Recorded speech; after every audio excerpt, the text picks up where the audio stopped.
Welcome to today's Manhattan Project show for Saturday, May 21st of the LaRouche organization. We have a particular item we're going to begin with just to reference to you, and we'll have more about this later. But from today, we have a statement that the Deputy Director General of the Royal United Services Institute, this is Britain, Malcolm Chalmers, is suggesting what is called a Cuban missiles crisis on steroids, a Crimean missiles crisis over the Ukrainian attempt to retake Crimea. We'll be talking more about this.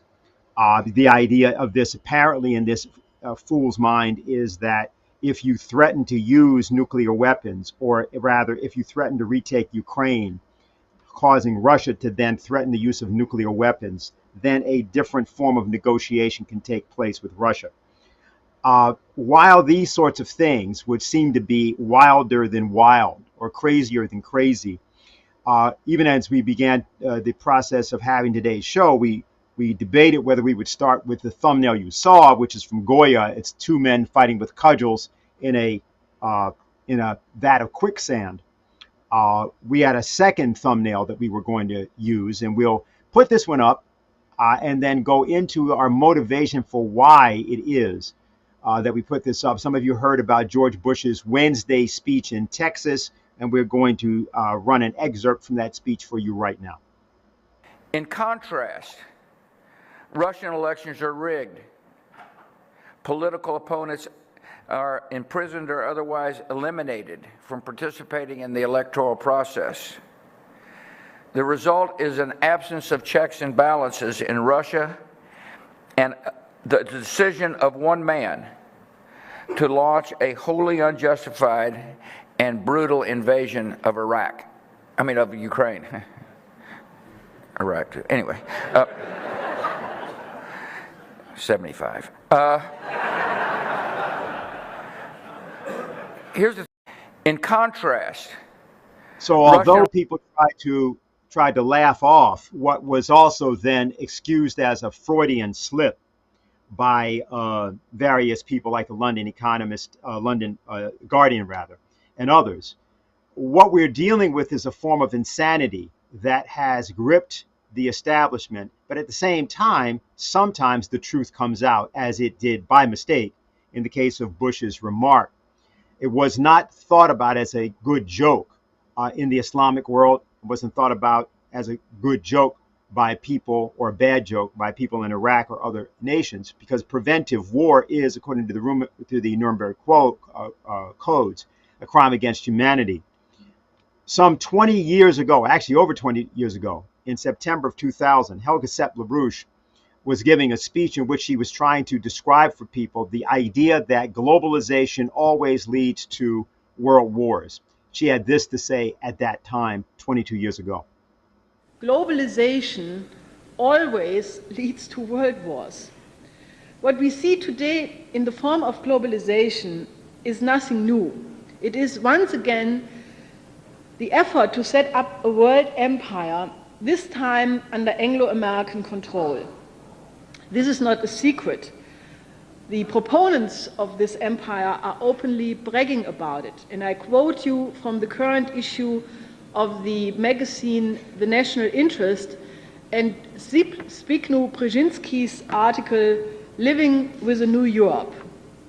Brzezinski writes, currently Europe, despite its economic strength, significant economic and financial integration, and enduring authenticity of the transatlantic friendship, is a de facto military protectorate of the United States. This situation necessarily generates tensions and resentment. I can assure Mr. Brzezinski that it does. Nonetheless, he continues, it is not only a fact that the alliance between America and Europe is unequal, but it is also true that the existing asymmetry in power between the two is likely to widen even further in America's favor. And then he says the reason is the advances in biotechnology, information and military technology.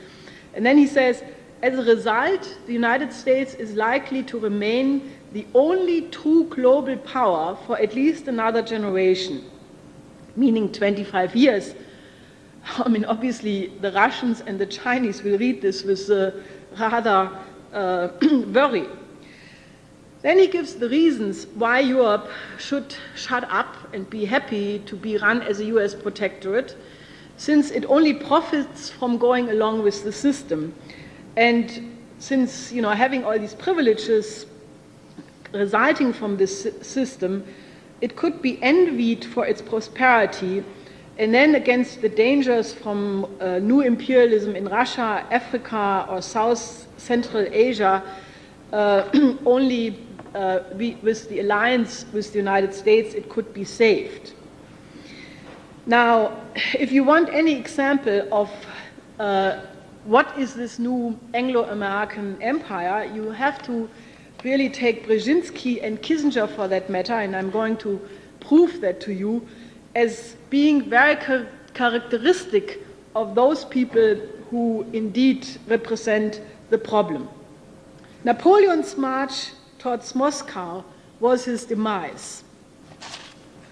This is the French Empire at the moment of its largest extension, and you can see there where it says Russland, a little bit above you have a line from Prussia into Borodino into Moscow. This was the march of Napoleon to Moscow.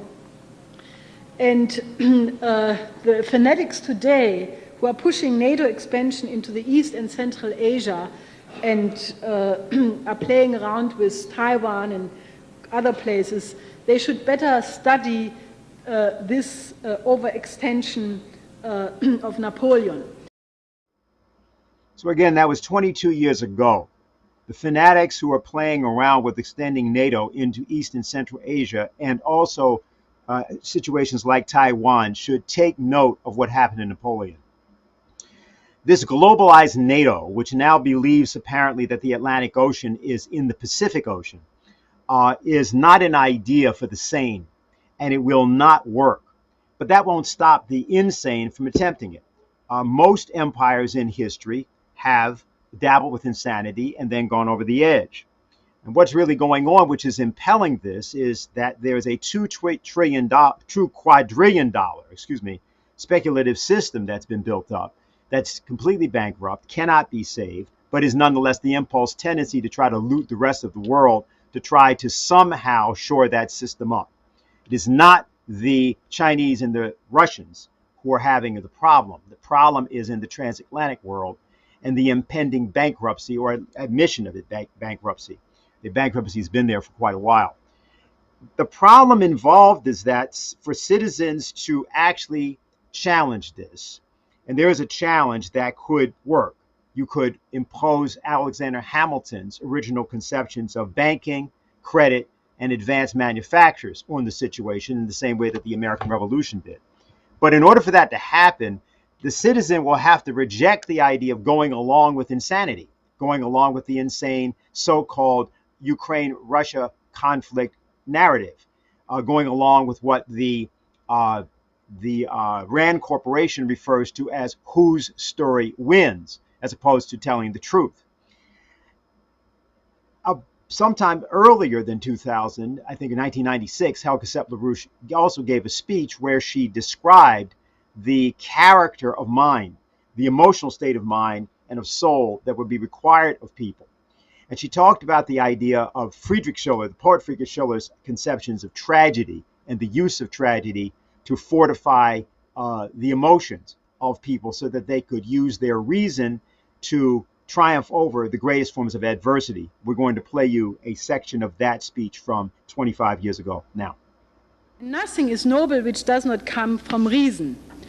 Schiller has only says there is only one means to save man from worsening, and that is to safeguard his heart against weakness. And he says one major role in doing that is the great drama on stage. Because for the large class of fools and idiots, he says that, he's polemical. For the large class of fools, it's a mirror where they receive a healthy ridicule, irony, and satire. And without blushing, we can recognize our weakness. Theater, more than any other public institution, is a guide through life, an unmistaken key to the most secret inroads of the human soul. Schiller says, obviously, there are people who refuse that, who are selfish and have a hardening of the conscience and cold hearts and prevent that this ennobling effect takes place. And he says maybe there have been not less robberies and murders because of great art, even though he does not exclude it to be contrary. But he says once we see the great destinies and the great crimes on stage, we at least know them, and we experience an inoculation. We are never surprised. And it is what Schiller calls the great destiny which ennobles man even if it smashes him. Now, this is a very important idea because we are going into hard times and we want to be ennobled even if destiny would smash us. Now, I'm not intending that it does, but we have to keep our dignity and our honor no matter what comes, because you have to be the missionaries who help the people around you. You have to have the soul strength because people will turn to you, and you have to give them exactly that. Now, the horrors to come, well, you have to imagine the whole history right now as a big stage. And all the people, they are the audience. And then a statesman comes on the stage who reflects the immorality of the people, the immorality of the people which threatens their existence. And the leading figure has a good dose of it himself. Now, you could write a theater play right now, and you could have a president of a large country which, by the circumstances, is the only place left from which the tragedy can be avoided. Now, if this hero in this modern drama acts in the wrong way, civilization is destroyed. And, so you are the audience. You are not the audience, you are part of the people on the stage. Therefore, the approach of Schiller and of Lynn, namely to concentrate on the subjective question, how to ennoble, how to develop the individual, is indeed key for the political outcome of this crisis. This is why the pedagogical presentations of science and great art is so important, and people must engage. They must, in a certain sense, look at your mind, look at your soul, and then say, I have to push the envelope. I have to make my heart bigger. I have to make my mind more functioning. So, therefore, in each case, when we do that, we communicate ideas which are located in the sovereign inner process of your own mind, and you are addressing it to the inner sovereign process of another person. Therefore, we have to reject the idea that knowledge is objective facts, but it is this subjective communication. Your mind subjectively reaches into the subjective mind of another person. And this can only occur through metaphor, through paradoxes, through hypothesis. Because you have to approach and the inner faculty of the other person, that faculty which is capable of hypothesis in the other person. And for that you need the passion of a mountain climber for truth. You need the kind of revolutionary passion willing to overturn entire doctrines, and that passion is called agape. It's what Schiller calls the philosophical mind, the person who loves truth more than the system, who is willing to take it apart himself, to put it together more perfect. It's the ability to sustain the mental energy and to concentrate, to make the necessary breakthrough which solves the paradox, and to take the emotional strength to get rid of the pathologies which disrupt your cognitive powers. Because it is those neuroses which eat up mental energies, and what should be the mental energy of you is your creativity. Now, this is why it is only the classical humanist form of education which represents the solution. What the Brothers of the Common Life did, what Wilhelm von Humboldt did, who basically said that the students have to confront paradoxes not in the virtual domain of formalism, but in the actual universe. That by step, going through the process of meeting successive paradoxes, of going each time through the suspense, the tension, which lifts the thinker over each obstacle, the continuous process of such thinking and struggling, this is what forms the character of the pupil. And therefore, Wilhelm von Humboldt said that the goal of education is not the specific knowledge, the expertise, but the building of the beauty of the character. Die Ausbildung des Menschen zu einem harmonischen Ganzen. The building of the personality of the person to a harmonious totality. Not being able to surf the internet like a super duper crack, not to play the piano and know nothing else, but it is the totality of the person, the aesthetical character. This is what makes people Staatsbürger, state citizens. And only if you educate state citizens, and Nikolaus of Cusa even requires that every state citizen has to know the knowledge, the entire knowledge of your time to be able to have adequate foreknowledge. Because the moral accountability of one's own acts and omissions is determined by this foreknowledge of the person. That conscience which causes one to act to stop the famine in North Korea and the genocide in Africa is exactly that. Where does the faculty of this foreknowledge reside? It is that which is partially existing in man and perfect existing in God. It's the elementary question of competent Christian theology. It is what Lynn called so beautifully God's existence in the simultaneity of eternity.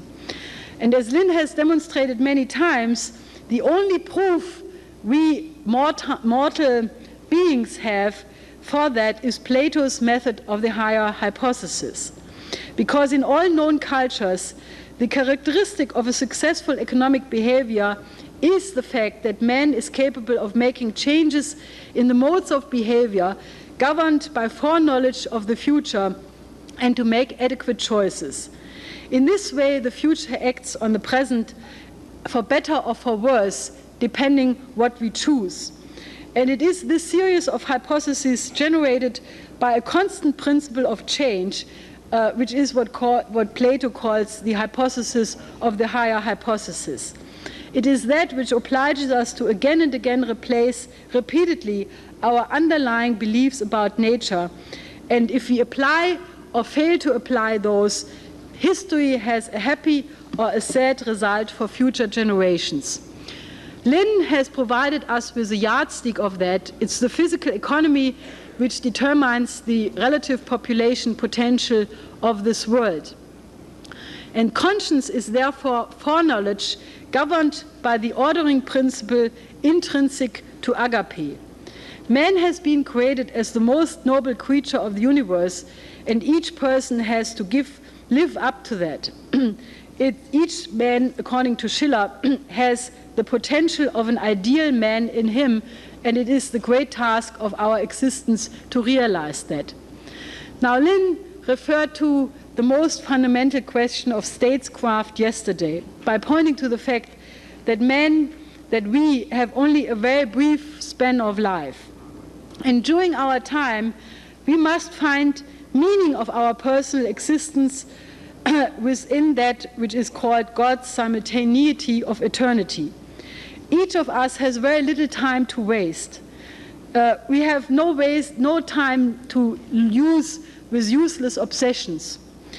The ultimate self-interest in living a life of continuous atonement with the God who loves us, Lynn said so beautifully.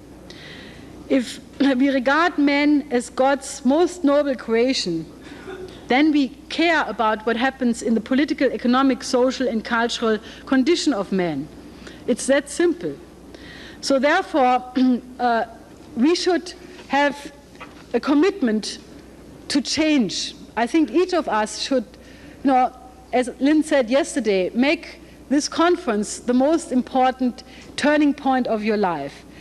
If Americans at this historical moment would just adopt as their identity to become beautiful souls, at a moment where the whole fate of mankind depends on what we can get Clinton to do, at a point where the whole world is looking at our organization, what will we be able to perform? Not on a stage, but where world history right now is the world court. Well, I appeal to you, be beautiful souls, and we will win. And I'm very clear and optimistic that then the Schiller time will come.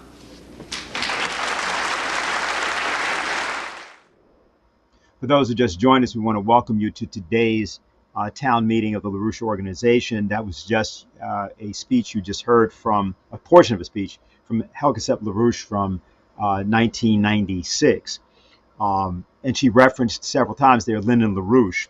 Lyndon LaRouche was the designer of multiple economic and strategic programs for the reorganization of civilization, and his LaRouche Four Laws, calling for the reorganization of the international banking system through the implementation of the original Glass-Steagall Act, separating speculation from real banking, the issuing of directed credit for the creation of a new technological platform, and the promotion of groundbreaking energy technologies such as thermonuclear fusion would be the basis or the core of the development of a new strategic architecture based on economic development. And it's the kind of thing we may be able to discuss a bit more today. Joining me today for a discussion, a kind of symposium discussion, are two individuals who you know, or if you've been watching these programs, you know. And that is Harley Schlanger, who is spokesman for the LaRouche organization, and Diane Sayre, who's a member of the National Executive Committee of the same, and of the International Caucus of Labor Committees of LaRouche.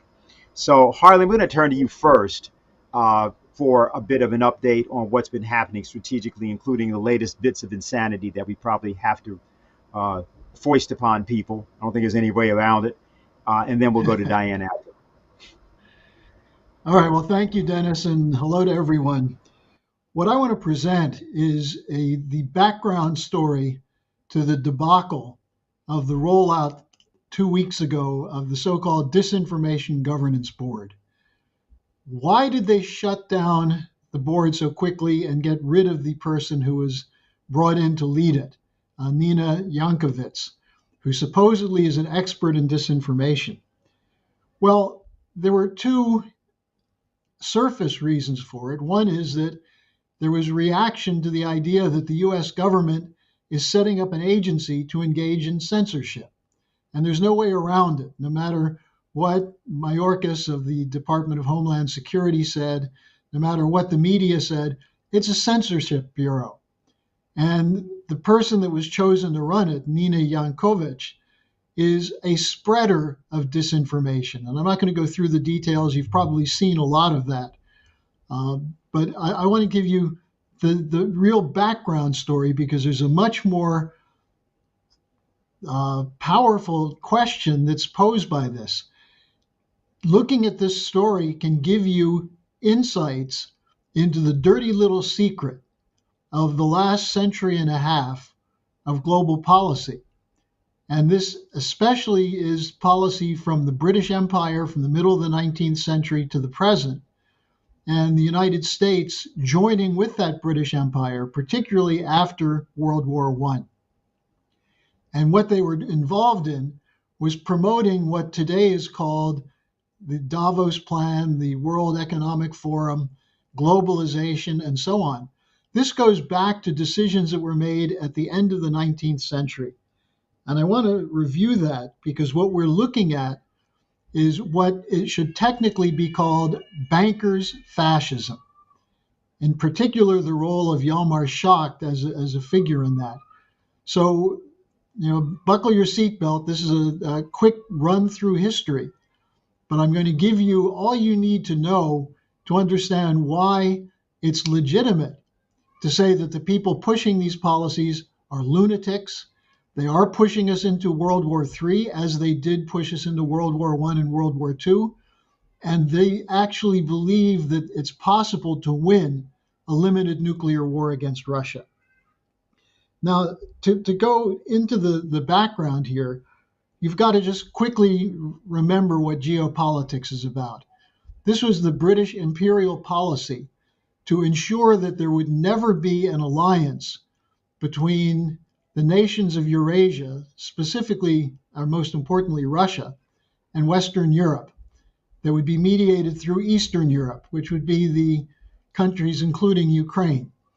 That the British doctrine was that you must always have an opposition between Europe and Eurasia, which means in particular Germany versus Russia. An alliance of Germany and Russia would be the greatest threat to the power of the British Empire to control trade, to control currency, finances, and so on. And that was recognized with the adoption of the official theory of geopolitics beginning in 1904, the beginning of the 20th century. Now, that policy of geopolitics was responsible for two world wars, the Cold War, and the prelude we're going through right now to a possible World War III today. Now, some of the key figures in this, Mackinder was the one who drafted the idea, but it was run by people like Cecil Rhodes, who represented a consortium of raw material companies. The City of London, Barclays Bank, the royal family. And this goes back, of course, to the role of the British East India Company. The Brits were used to having an imperial control over trade. And the question was, how do you sustain that when nations in Europe are adopting the American system, as Bismarck did in the 1880s, as the French did, as the Russians started to do under Count Sergei Witte? That was an existential threat to British control. And so the decision was made to break it apart, and that directly led to World War I. I've covered that on numerous occasions. You can find plenty of material on that, but that was not the assassination of the Archduke in Sarajevo, was not the cause of World War I, but the British attempt to pit the empires against each other, including the Prussian Empire, the Russian Empire, the Ottoman Empire, and the Austro-Hungarian Empire, to lead to a breakup of those countries, a division between them, and make it easier for the British to continue their control of policy through the deep sea navy. Now, after World War I, it became a little more interesting for them because they intended to bring the United States in, as they had in World War I, as an ally. This is where the City of London's Wall Street connections became so important. And some of the key figures in that are names that you know: Morgan, the Rockefellers, people who later became prominent like George P. Shultz. But these were people who served the interests of Wall Street. And at the center of it were two families, the Bush family and the Dulles brothers. And I'll talk a little bit more about the Dulles family in just a moment. But their strategy became to establish what we would call today a world government, a global consortium, over and above the interests of sovereign nation states, to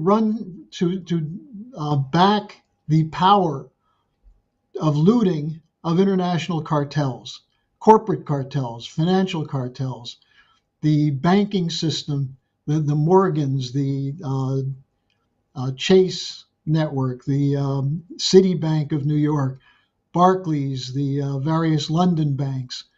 This was their global alliance on finance.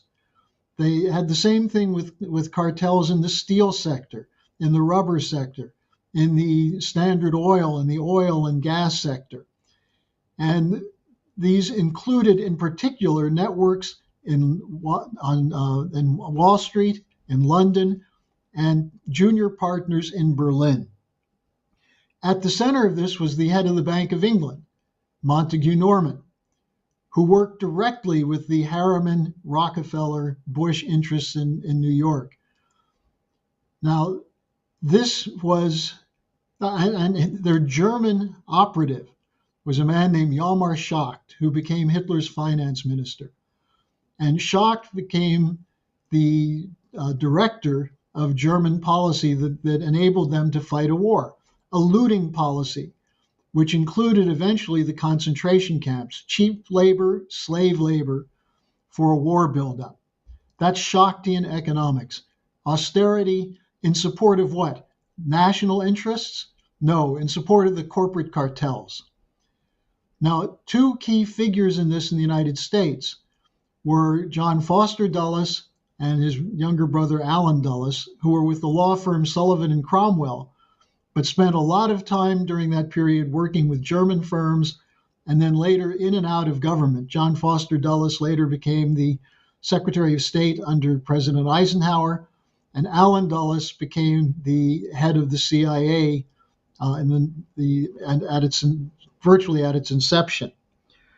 Now, the other family I mentioned, the Bush family, well, we've documented this extensively in the unauthorized biography of George Herbert Walker Bush, which goes through the role of the Union Bank Corporation of New York, whose leading directors in the United States were Prescott Bush, the father of George H.W. Bush and the grandfather of the George W. Bush, who we just saw earlier, and Roland Harriman, the brother of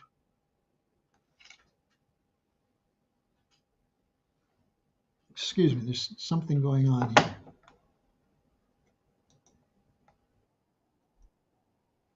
Okay, Roland Harriman, the brother of Averell Harriman. Their bank was funding the Nazis through cutouts, including Thyssen, the head of Thyssen Steel. And this bank, the Union Bank Corporation, was seized under the Trading with the Enemy Act in 1942. They were still involved in these trust operations and funding the Nazis after the U.S. entered World War II.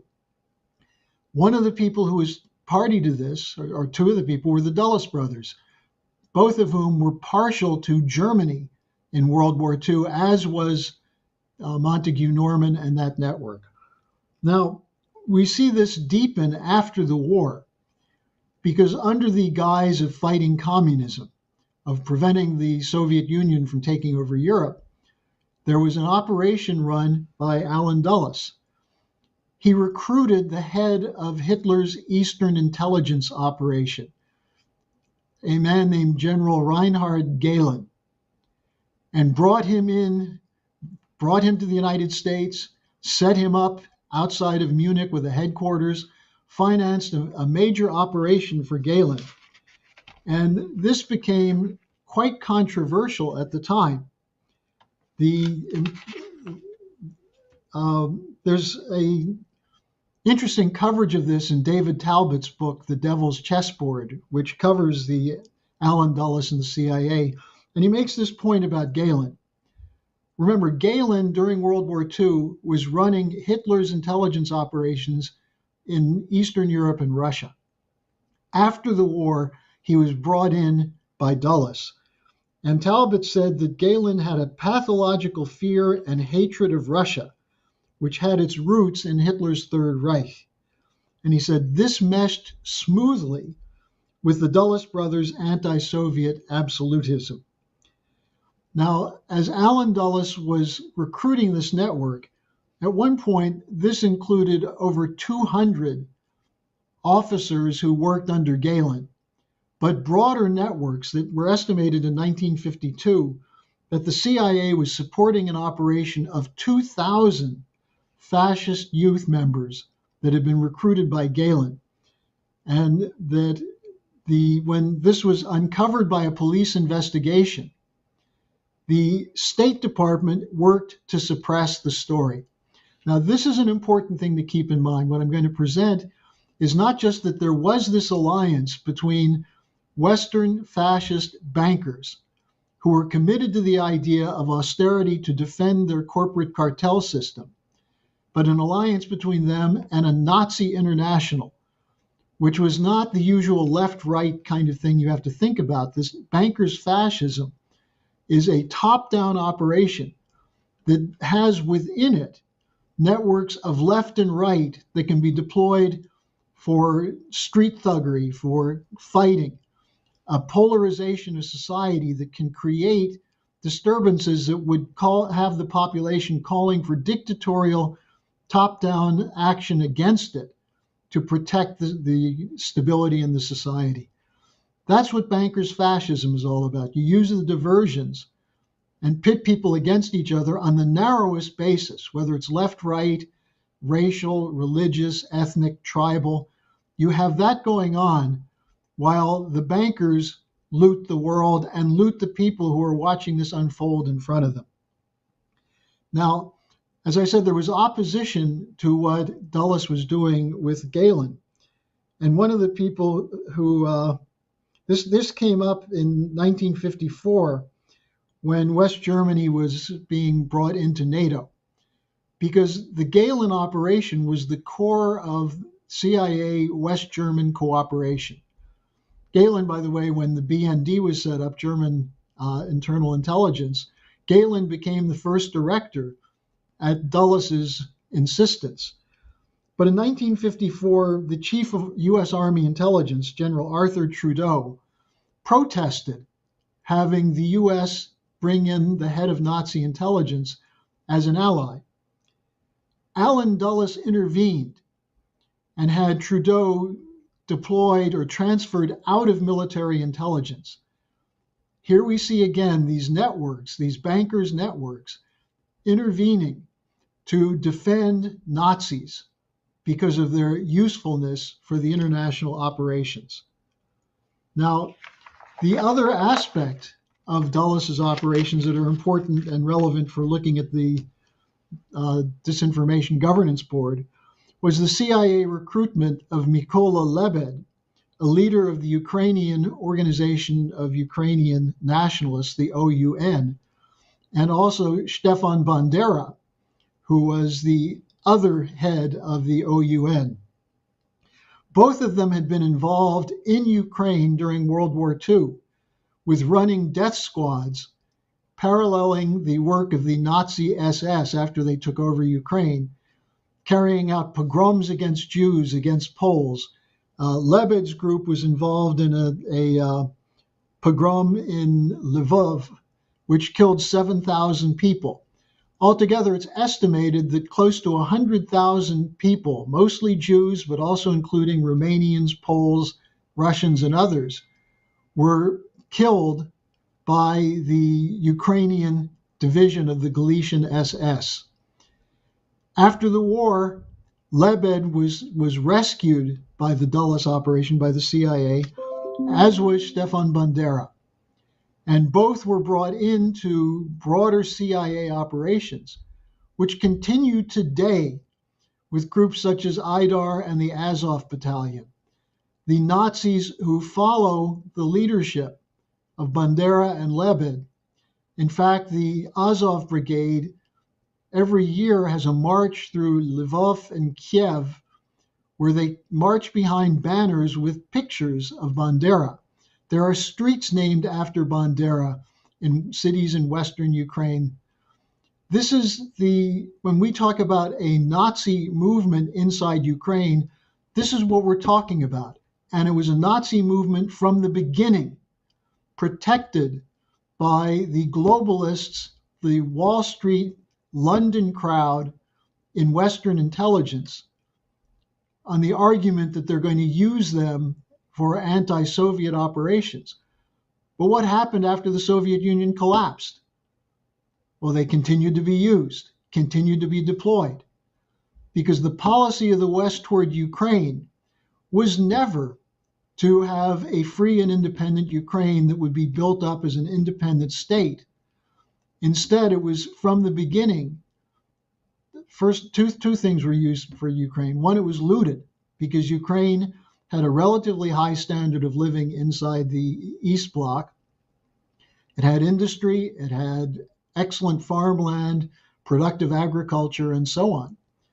But after the 1990 collapse of the Soviet Union, Ukraine's living standard dropped, as did Russia's, because of the shock therapy policy that was implemented by the same Western bankers against those two countries. In other words, what was their policy? Was it to build a strong and powerful, sovereign, free Ukraine, or the same thing, a free market economy in Russia? No, it was to loot and steal, with the intention being to destroy those countries. And that's what happened during the 1990s. Putin came in at the end of the 90s and started reversing that. They tried to do something similar in Ukraine, but there was very little that Russia could do in Ukraine at that point.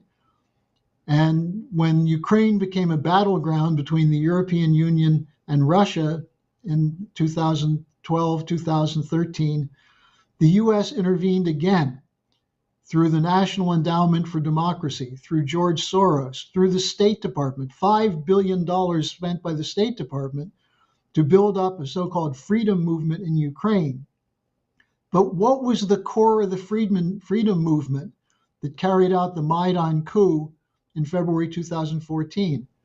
It was the Nazi militia of the Azov battalion that went back to Bandera, to Lebed, and the networks that the CIA were supporting at the end of World War II.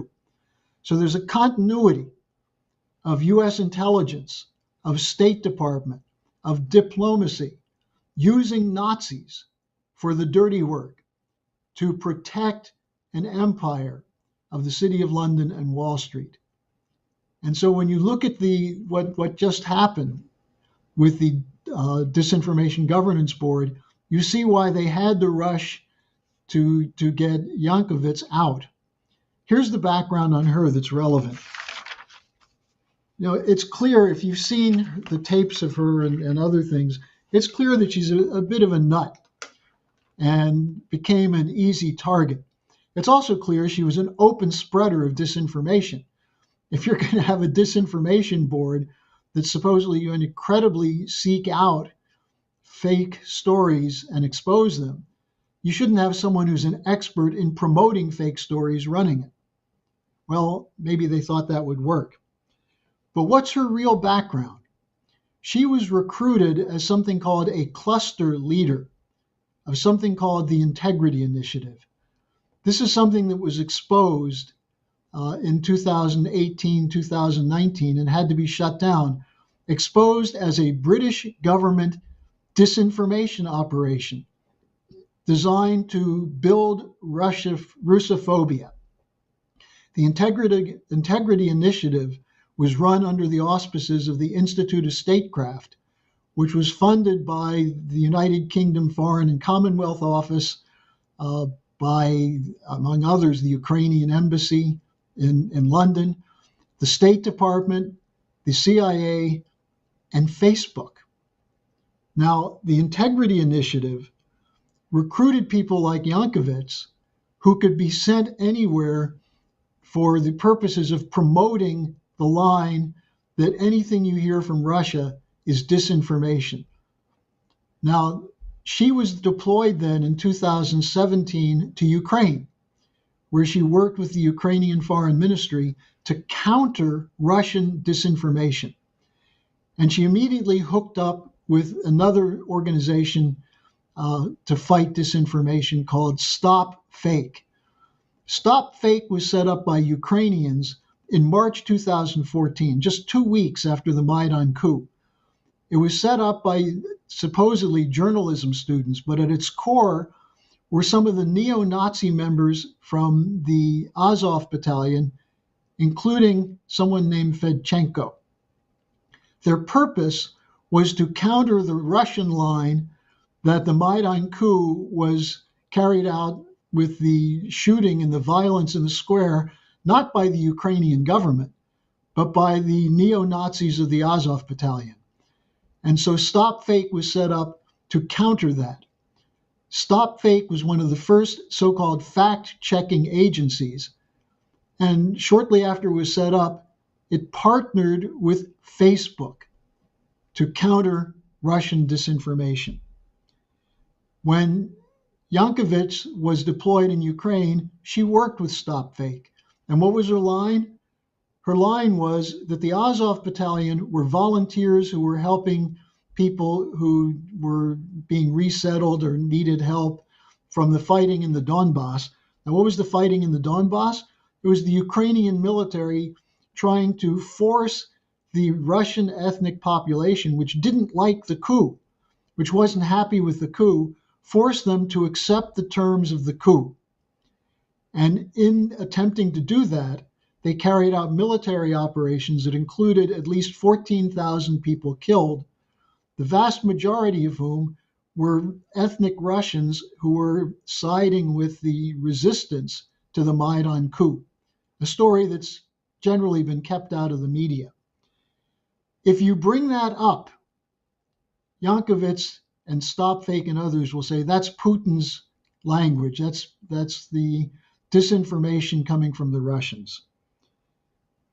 Now, here's someone who worked with the neo-Nazis who said, well, some of them are right-wing, but they're not Nazis. And to call them Nazis is to spread Putin disinformation. Now, if you then look at what I just presented, that the attempt to cover up this long-term alliance, and it's not really an alliance, it's a use. Think of the Azov Battalion as a club being deployed on behalf of a global banker's dictatorship. Think of people like Lebed and Bandera as operatives working for the City of London and Wall Street. They may have thought they were doing something for Ukrainian nationalism. It's hard to believe they could be that naive. In fact, Bandera got in trouble at times with the Nazis because they thought he was too much of a Ukrainian nationalist. But the Azov Battalion philosophy is the same as the Nazis. They refer to the Russians as Untermenschen, which was the Hitler term used for Jews, less than human. In other words, it's okay to crush their skulls. This is what we're dealing with when we look at this whole question of the information war. And if you live in the United States, you're constantly told, if you don't accept the idea that the Russians are barbarians who are committing war crimes on behalf of Putin's intent to rebuild the Soviet empire, if you don't believe that, you're a Putin puppet, a Putin apologist. And this is being used to trample opposition. This is a part of the censorship operation. And Yankovic was being deployed to make sure that it succeeded. But the fact that this started coming out and that we brought it out, and the fact that once we got a hold of the story of this woman, we put it out, and it started getting picked up everywhere. The Gray Zone covered it. It was covered on a lot of alternative sites. And so many people knew that while it's legitimate to mock this as a ministry of truth, and Yankovic, as what Glenn Greenwald called her, a clownish imbecile who spouts nonstop lies. But deeper down, what are the lies covering up? That this Ukraine war is a U.S. operation that goes back minimally to 1990. This is why the attempt has been made to cover up the fact that the U.S. did break the promises made to Russia, to say that Putin is delusional, that Putin's insistence on security guarantees is part of an offensive, aggressive action against Europe, instead of a legitimate defensive reaction to protect his nation, which is what a government should do. But Putin, in making this proposal for security guarantees, said these should be extended to every other nation as well. Now, that's what the Schiller Institute is fighting for. And the reason to go through this chronology is not just to give you a few facts of history, but to make clear that we are dealing with a hereditary disease that exists in Western institutions that explains the persistence of this anti-Russian line in both parties in Congress, in much of the major media, in fact, all of the mass media, and that is behind the drive to launch preemptive nuclear war against Russia if that's deemed necessary to stop the Russians. Now, what is it that the Russians are doing that's so dangerous? Well, they're refusing to accept the terms of the global deal that was worked out by Davos, the World Economic Forum, Prince Charles, Mark Carney, BlackRock, and others. In other words, refusing to give up sovereignty for the sake of a banker's fascist world order.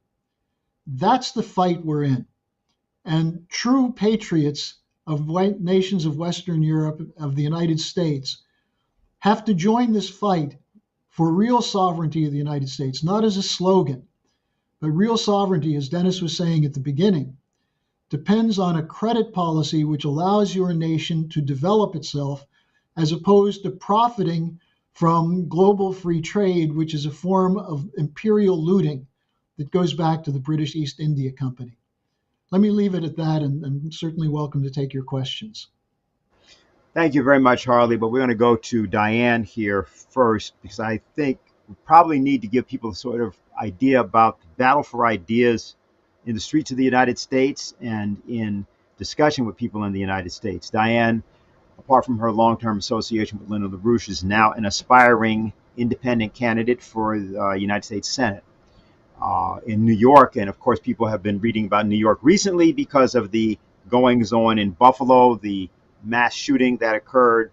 And some people have been raising some questions about the possible connection between that shooter and at least the belief structure of the Azov Battalion, among other things. But more importantly, there's a broader picture for the United States on matters of culture, of economy, and so on. And wanted to make sure that Diane could put that in for our viewers and come back. We can come back and have more of a discussion. So Diane, let's go to you now. Hi. Thanks. Hi, thank you very much. Yes, as you know, I did make a short statement. I happened to be in the Buffalo area at the time that that horrific shooting occurred.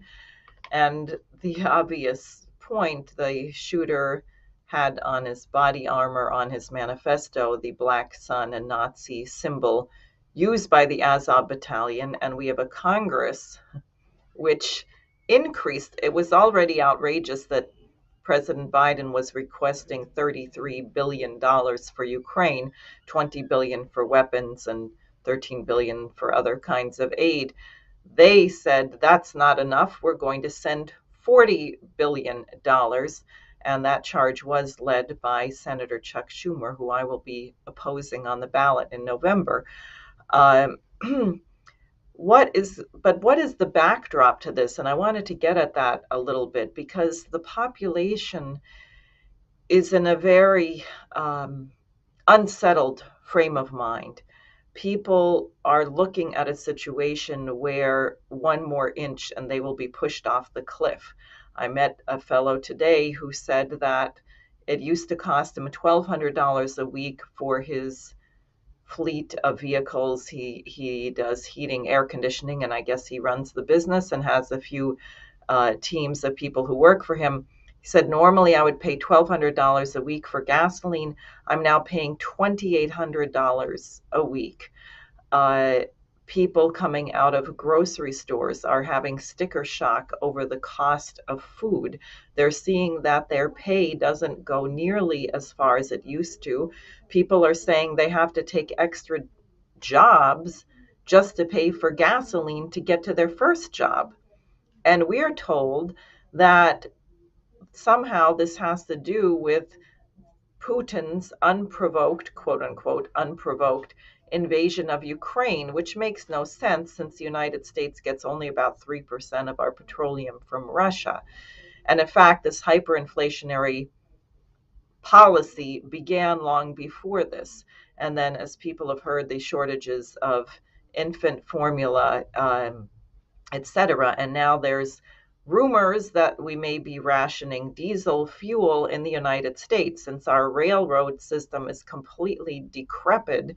What does it mean if we don't have adequate fuel for the trucks that are carrying food to the marketplace, that are carrying coal or other goods that are necessary? It means that you could see a total breakdown, not of luxury items, but of things that people depend on for their livelihood.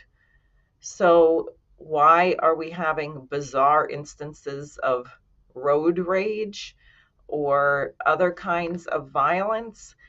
That anxiety about one's personal survival, the ability to feed and support your family, combined with the pushing of drugs, not merely drug decriminalization, but full-blown legalization, not only pot, but everything under the sun, so that people also are unable to think clearly. And if you get into a dispute with someone, there's a good chance that their response will not be rational. So we have a situation in the United States where people are surrounded by insanity, and that creates a perfect stew for fascism or other kinds of very dangerous beliefs, suicide cults, things that are organized among young people on Facebook, that kind of thing. And I think this is the moment which Lyndon LaRouche warned about over decades ago.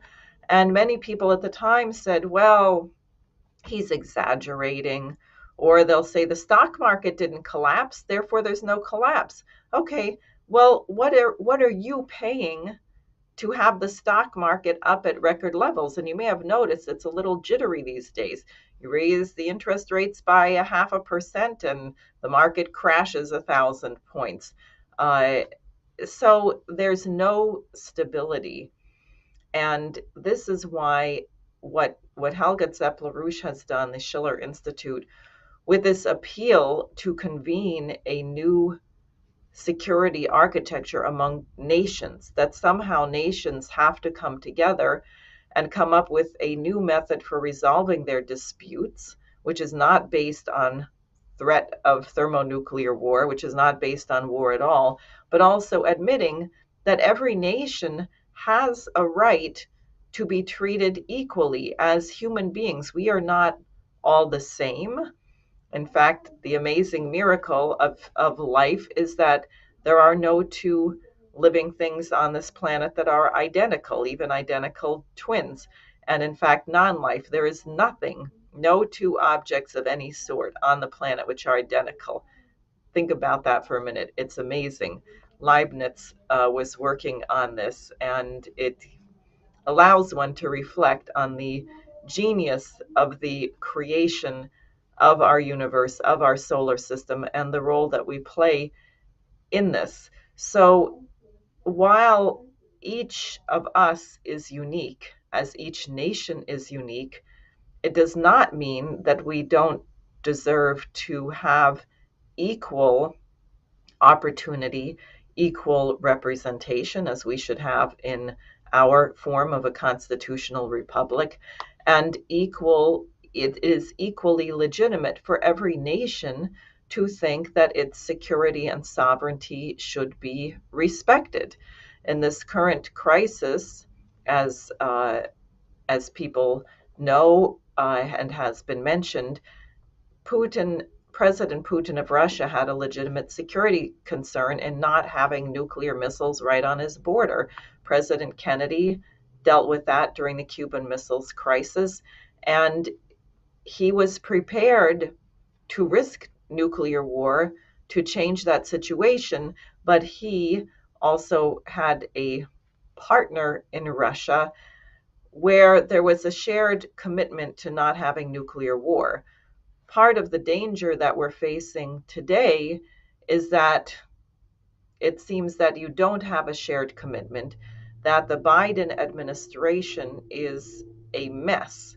While some people have thought that perhaps President Biden is not so eager to plunge into nuclear war, there are plenty of people in his administration who seem to think we can have a nuclear war. Or as Harley was saying earlier, and Dennis was bringing up earlier, you have people thinking that if we just threaten nuclear war, we can get to a better negotiating position.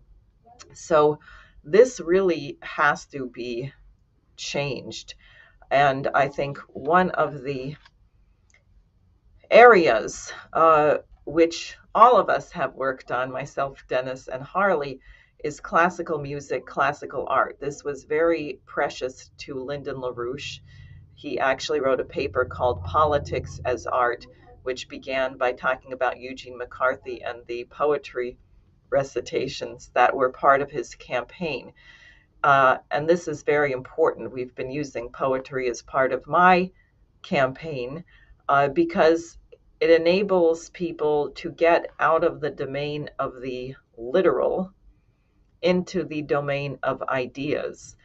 And the way history unfolds is not by linear extrapolation, that it is not the case that you do X, that leads to Y leads to Z leads to A prime. That's not how it happens. In the development of the universe and in the development of human economy, what is primary is an idea, is having a vision of where, an intention of where you are intending to go. One of the things that people discussed about these regime change wars that we've had, I think even Petraeus had said this at one point, no one knew what the objective was. No one had any idea of what it was we were supposedly fighting for. What was the end of this process supposed to look like? At the end of World War II, if you reflect on the two aggressor nations, Germany and Japan, obviously there was an intention, particularly in the mind of Franklin Roosevelt and some of his very important generals like Douglas MacArthur and other leaders, there was an idea of what the world should look like. What did peace mean, actually? So you think about Germany and Japan and their development as strong sovereign nations. We didn't sit around and say we should punish them and we should starve the German people to death like we're doing to the poor people in Afghanistan, where 22 million people are about to die of starvation, where 14,000 newborn infants have died of starvation since the beginning of this year, probably more. That was not the attitude. We said we are going to create a world where the likelihood of war is lessened because the security and sovereignty of nations is respected, and that there are certain common needs for mankind: water, clean water, electricity, a modern economy, and certain shared missions like space exploration, curing disease, scientific breakthroughs that improve the life of every human being on the planet, that we can work on together, even if we have different forms of government, different languages, different cultures, different religions. Nonetheless, there are certain principles that are universal. And I think it's very important that we keep these things in mind, particularly as we are talking to the American people, the people in Western Europe. I'm sure Harley can say something about the cost of energy there, which is even worse than it is in the United States. But people really are being pushed over the cliff. And what is urgently needed now is a calm voice of reason with a policy to get us back on track. And in one sense, it's not that complicated. It shouldn't be that hard. On the other hand, it is very challenging because people have accepted false axioms for many years, and therefore we have to get to the point where people are willing to give up to some of the precious things that they've been clinging to, like the value of having the stock market at such ridiculously high levels, as if that's a measure of what your standard of living is, which it is not. Things like man-made climate change. There are a lot of things that people have come to believe, which they're going to have to liberate themselves from if we're going to survive the crisis. But I think people are prepared for that. They definitely want things to change for the better, and they're very open to consider that they may have been lied to by the mainstream media, since they seem to be hearing again and again that something that was said in the press a year ago actually wasn't true. So that's what I have to say about this situation. Okay, well, thanks a lot, Diane. We have a few questions, but what first thing I want to do is register something from both you and Harley. I want to go to the person I referred to at the beginning when we started the show, Malcolm Chalmers, Deputy Director General of the Royal United Services Institute. I'm going to put up a quote from his remarks and then read it here. If a red line were not accepted by Ukraine, Russia might then feel that it had to consider a series of further escalatory options, such as putting its nuclear forces on higher alert. Faced with the alternative of the likely loss of Crimea, Putin might believe that Ukraine, with US encouragement, would be likely to blink first. It would be a moment of extreme peril, with all the parties seeking to understand the intent of each other, even as they looked to pursue their national interests. Precisely because of the peril inherent in such a situation, a nuclear crisis of this sort could make it easier for leaders to make difficult compromises. Provided that the war was ended and the blockade of Odessa lifted, Ukraine's leaders might be willing to postpone a settlement of the Crimea question.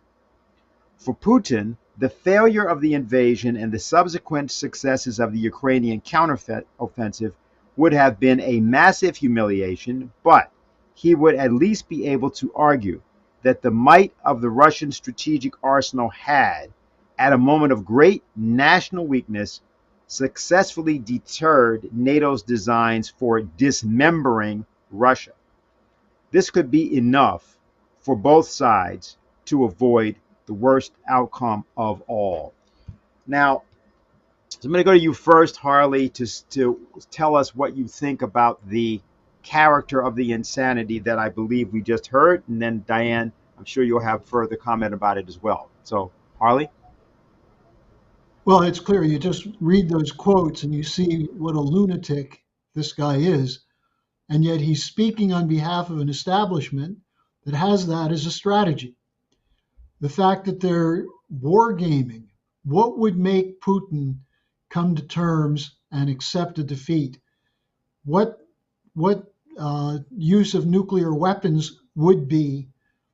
How he could use the nuclear threat to get a victory and then leave a way for them to have some kind of face-saving gesture.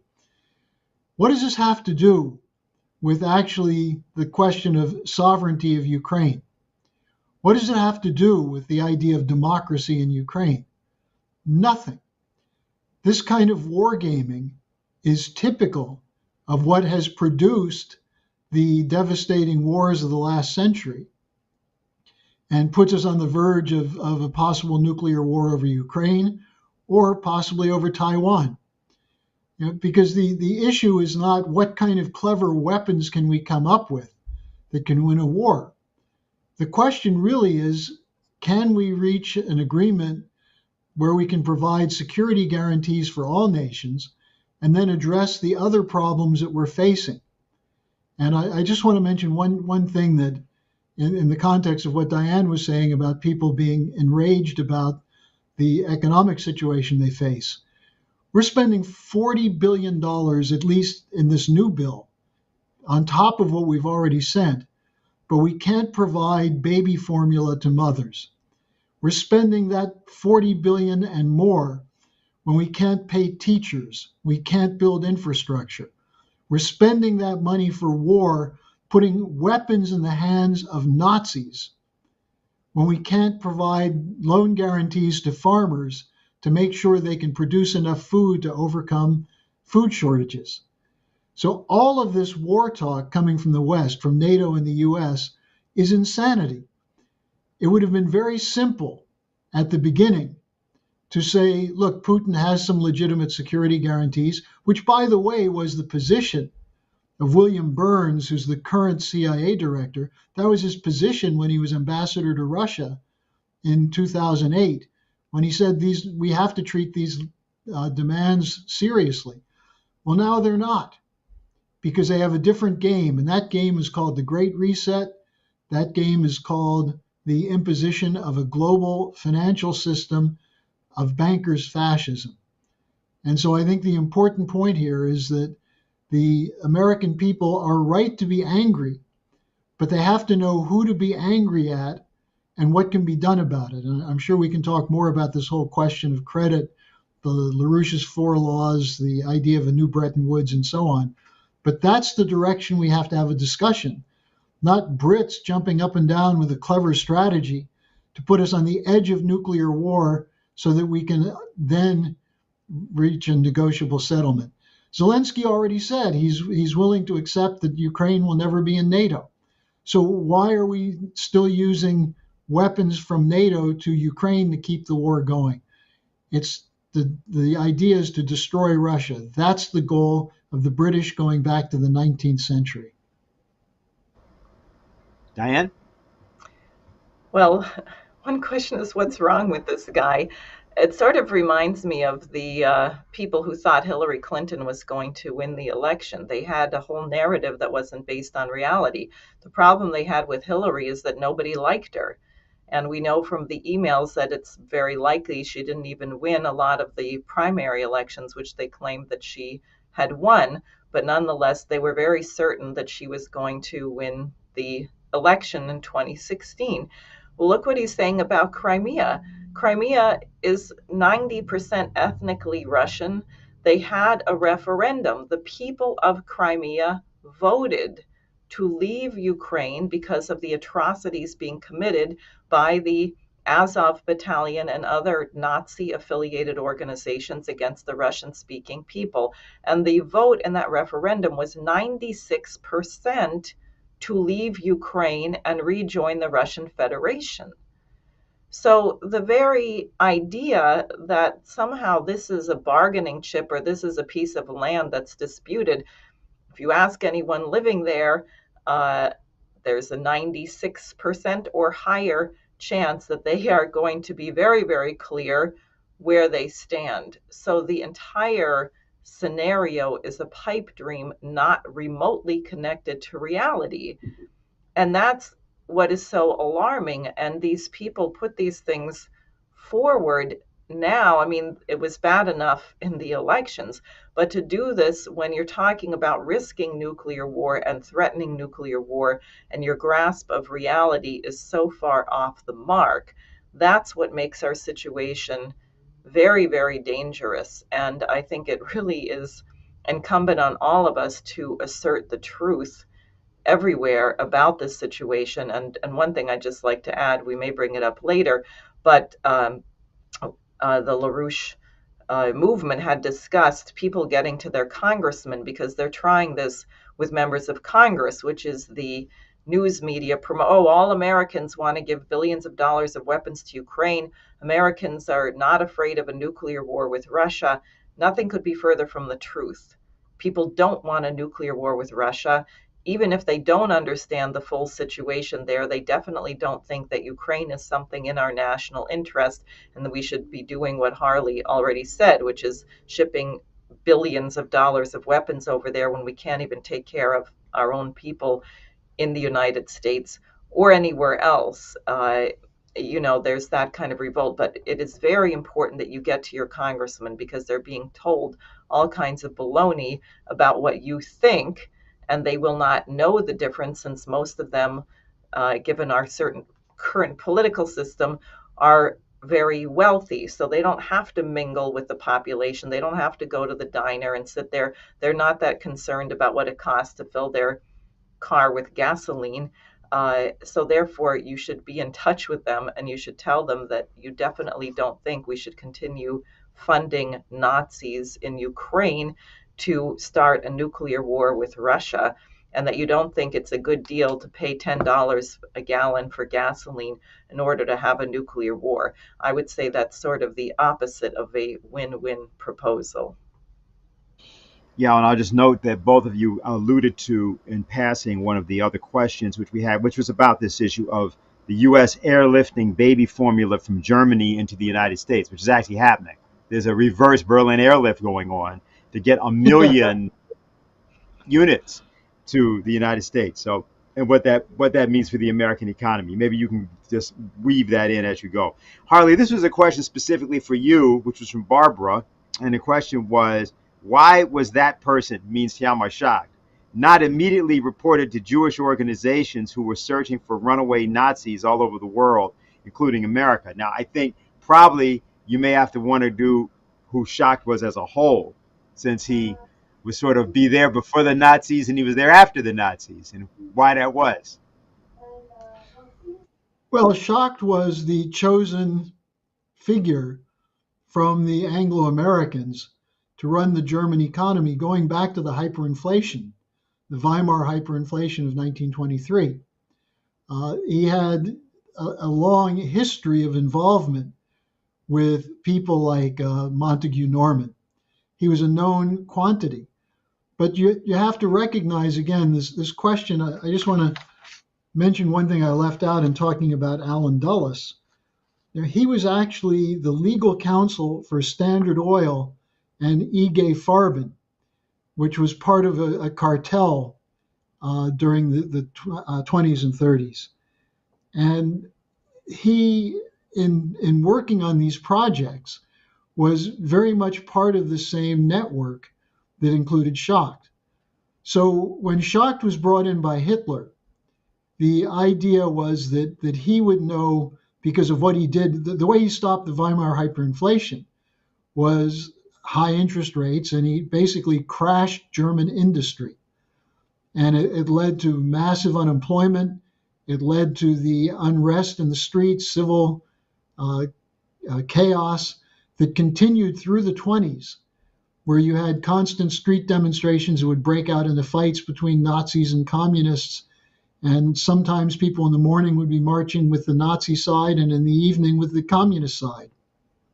It was unleashing chaos. That was Schacht's policy. And Schacht, after the war, was brought up for trial at Nuremberg, and he was acquitted. Now, you might ask yourself, how could that happen when he was the architect of the slave labor policies that Farben, Thyssen, and others used? The concentration camps initially were working people to death, producing arms for the German military. The great German economic miracle of the 30s, which the New York Times and others were praising in the middle of the 1930s, was based on slave labor policies of Schacht. Now, the reason Schacht was acquitted and the reason he was then brought to the United States and was somewhat of a minor hero in economic circles, the man who tamed German hyperinflation, was because his policies were those that were adopted by the neoliberals in the United States, as Lyndon LaRouche exposed with his debate with Abba Lerner in 1971 at Queens College. Abba Lerner was one of these social democratic liberal economists who was promoting Schacht's policies.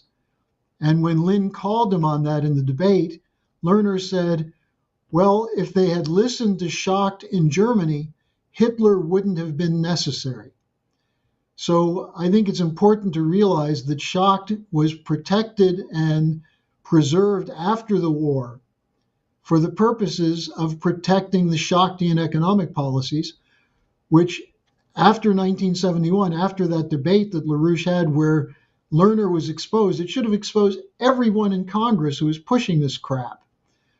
Well, instead, you had the Schachtian policies brought in by Milton Friedman and the Chicago School with the coup that took place in Chile, where the Chicago boys were sent into Chile to impose Schachtian economics there after the overthrow of the Allende elected government, Allende's murder, and then the imposition of a military dictatorship under Pinochet. So, and what are we seeing today in terms of the policies for the world under the so-called Green New Deal? Well, essentially, they're Schachtian policies. The poorest countries in the world are being told by the International Monetary Fund and the bankers that they can't afford to introduce modern electrical technologies, modern energy sources to produce electricity. Instead, they have to use alternative or sustainable. They're not allowed to build tractors or develop fertilizer because that supposedly will increase the carbon dioxide. Instead, they're supposed to use cow manure, although I think there may be reconsideration of that given the whole theory around methane gas. So poorer countries are continuing to be under the thumb of Shaktian policies as part of an open compact that was announced by Mark Carney after the Jackson Hole, Wyoming conference in 2019, that banks will no longer lend money to countries that engage in hydrocarbon or fossil fuel production, that credit will be cut off to those areas and only if you're in green technologies. And that's part of the reason the Southern Hemisphere is rebelling against the NATO policy against Russia, because they are sick of being told that Shaktian policies is what will enable them to develop their nation. They know it's not true. They know that's a policy of genocide.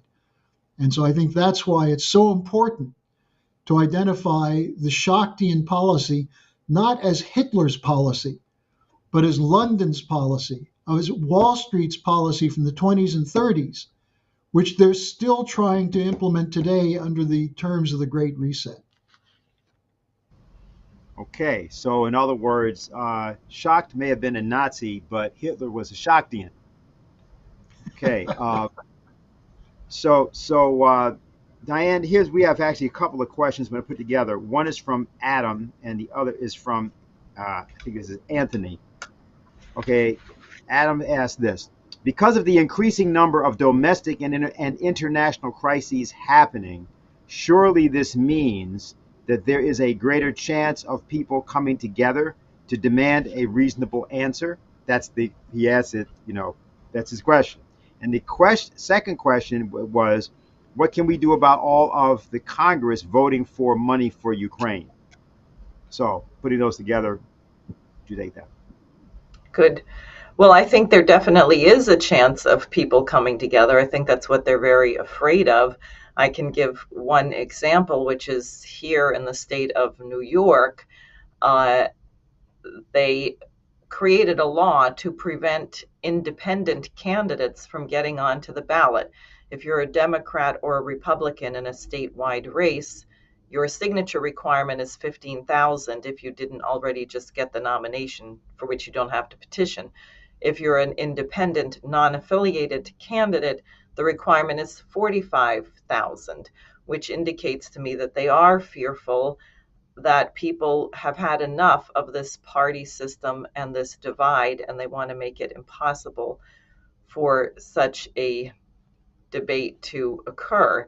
As I said earlier, it's very urgent that people reach your congressman. We've been told by people who do a lot of work on Capitol Hill that merely 5 or 6 letters or phone calls on a particular topic from a particular view actually generally trigger the staffer or the person you reach going to the congressman to tell them they're getting calls on this. So it's not true that you need 7 million people to call one particular congressman. But if you get everyone in your family and your friends and you call, that will have a big effect. Also, I would say we should use the asocial media, as it perhaps should be called, as much as possible with all of the censorship we're dealing with, to get out the truth about the situation. And certainly we don't have to, one thing we have now in our advantage is we don't have to convince people that there's hyperinflation. I haven't yet met anyone who disputes that fact. But so that's important. It means that people are susceptible to be recruited to Lyndon LaRouche's policies, his 4 laws, as Harley mentioned earlier, starting first and foremost with reinstating FDR's original Glass-Steagall Act, the separation of commercial from investment banks, that is, savings and loan banks are not used as collateral for someone to play with your money, but there is a firewall protecting your savings, protecting legitimate loans and credit. And investment banks can do what they whatever they're going to do, but you don't get a money back guarantee if you bet the wrong way. And doing this, separating banks by function, would require actually going through the books of these banks to figure out what they are doing with all this money and what's going through the banks. Is it a bunch of drug money laundering or terrorist funding or human trafficking or gun running, or just other kinds of bizarre speculation? We would learn an awful lot. We might discover that there's some people involved in the banking sector who should be put in prison. I think the American people would be really happy to see justice done, especially when it comes to people who've been deemed to be untouchable thus far. So it's true. We have certain situations facing everybody where we could become quite unified. And I think the key at that point is to demand a policy of what we really need, not just scraping by the skin of our teeth, but upending the whole rotten system, putting it through bankruptcy reorganization, and in a sense, starting from scratch with a national bank instead of the Federal Reserve, and the ability to issue trillions of dollars of credit, not for bailouts of Wall Street speculators, not for funding Nazis in Ukraine and ISIS in other countries, but for actually investing in the forms of infrastructure and in policy which allows human beings to be more productive in the economy. And you measure that productivity by our power over nature. The more power we have to transform our environment, to improve the environment so that it is hospitable for human life, is a very good thing to be doing, and we can do that. So, yes, there is that opportunity, and I think that's also why so much is being thrown at people to keep us divided, but it won't work. Okay, I've been doing a bit.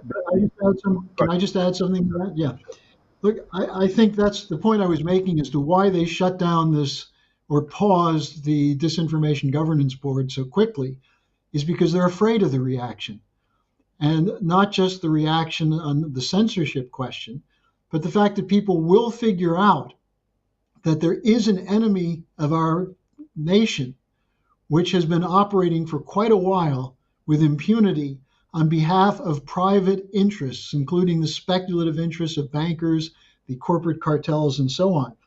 So it looks as though what they're going to do with this disinformation board is try to reformulate it, roll it out again. There's talk they're going to bring in Michael Chertoff, who, of course, in many ways is probably worse than Jankovitz, because he's a hardcore enforcer of deep state policies. He was brought in after 9/11 and was part of the whole NSA operation.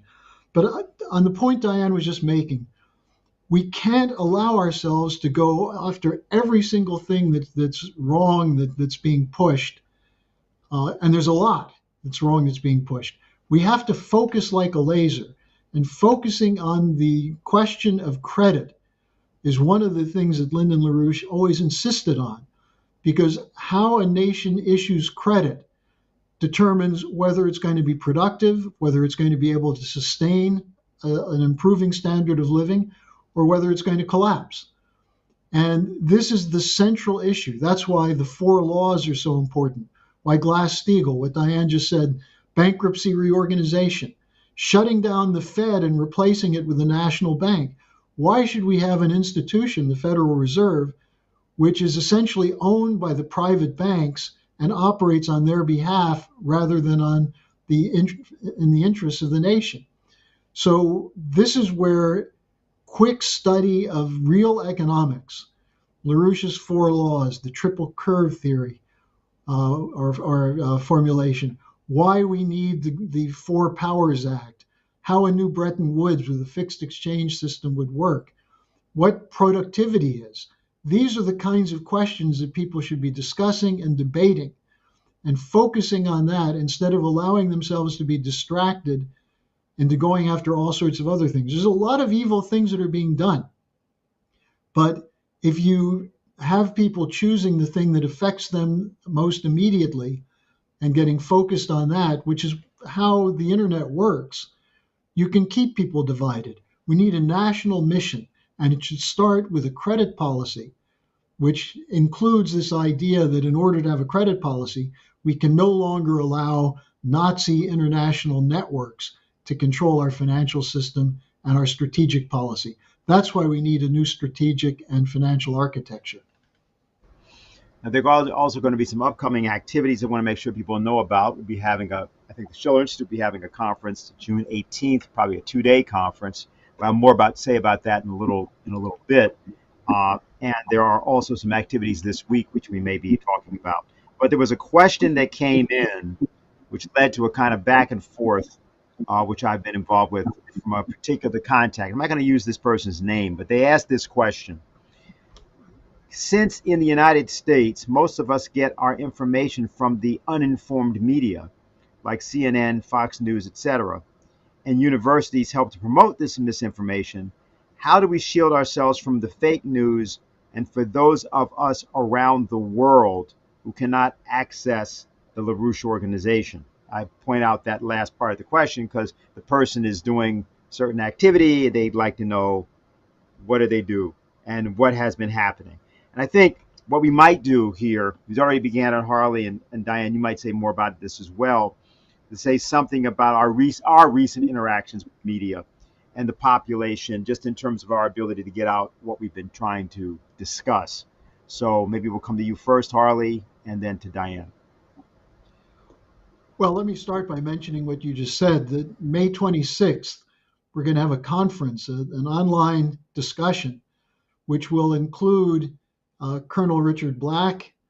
It will include Ray McGovern. It will include the former head of the Italian Air Force, General Tricarico, and also Helga Zepp-LaRouche, and maybe one or two more people to discuss this question of how to end the war immediately and move toward a new security architecture. Now, anyone who is in touch with us, who's aware of what we're doing, should do everything in their power between now and May 26th to build the audience for that. You know, we can't go to the New York Times, CNN, and ask them to publicize it because they're essentially the enemy of this approach. But all we can do is use the networks, the people who know us, the people who are beginning to figure things out, people who want to know. You don't have to necessarily agree with everything we're saying, but if you want to see this discussion take place on a broad enough scale, help us build the audience. You know, there's no simple way to do this, but think about how the other side does it. They create what they call these cluster leaders who they deploy out into the population. They do it through universities, through think tanks and things of that sort. We don't have the funds to do that. But what we need is in every community what you might call a cluster leader, only in this case, not someone who's functioning on behalf of a global fascist order, but on behalf of the interests of their neighbors, their friends, their co-workers, to bring to them these ideas. And, you know, Lyndon LaRouche always talked about the importance of recruiting what he called the ones and twos, the people who are waking up, the people who are inclined to do something, the people who have a moral commitment to the future and the courage to stand up for what they believe, and also the interest in discovering the truth. You know, if you have those three characteristics, then you should be a leader. I don't care whether you're anointed a leader by the Democratic Party, or the Republican Party. Most of the so-called leaders are essentially puppets who are doing the talking points of the global elites. We have to have organic leadership using the truth and an understanding of history and economics to bring people into our mobilization. So I would use this event coming up on May 26th as a starting point for recruiting people into this discussion. And we'll have there you see it, you can get out the registration for the conference, get people registered. We're already seeing that. Now, one of the things you mentioned, Dennis, is other people coming around. Ray McGovern had a fascinating discussion a week ago with Scott Ritter with Garland Nixon, where they talked about the changing situation around Ukraine. And it shook up a lot of people. But it was necessary because one of the points Ritter made, and Ray also repeatedly, was what Helga was saying at the webcast a week earlier, which is that there are lunatics who believe that you can win a limited nuclear war, and we've got to make sure those people are exposed and removed from any influence. Now, how do you remove them? You can't push a button. You've got to have a mobilization. But I think, as Diane was just referring to, and you also, Dennis, the fact that they pulled this character from the Disinformation Governance Board shows their fear that as people talk, as people come into contact with real ideas, they're going to lose. And we've just got to broaden the number of people who are brought into the discussion. Yeah, okay. Diane, you've had a lot of interaction with all sorts of people, nationally, internationally, and so on. So maybe you might shed some light for this individual. What's Sure. possible? Well, first of all, I think most Americans no longer get their information from CNN. I think CNN has absolutely abysmal ratings right now. So it's kind of a game to create a perception that Americans think a certain thing, which most of them actually don't. And yes, I've been actually interviewed on some international press lately. Also, I've spoken to many diverse groups, including particularly Islamic associations, because if there's countries that have certainly felt the horror of this Anglo-American Great Reset agenda, it's nations like Afghanistan, Iraq, Syria, Pakistan, and many others.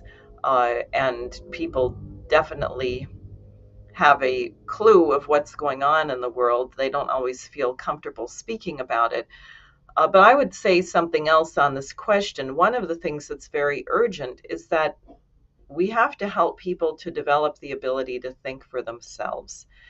And I think the work of Plato, the dialogues of Socrates, are very urgent because every human being has an ability to know whether something is true simply by raising certain questions to themselves and discovering the points of incongruity where something you say the facts don't line up or it doesn't line up. There's a paradox that emerges.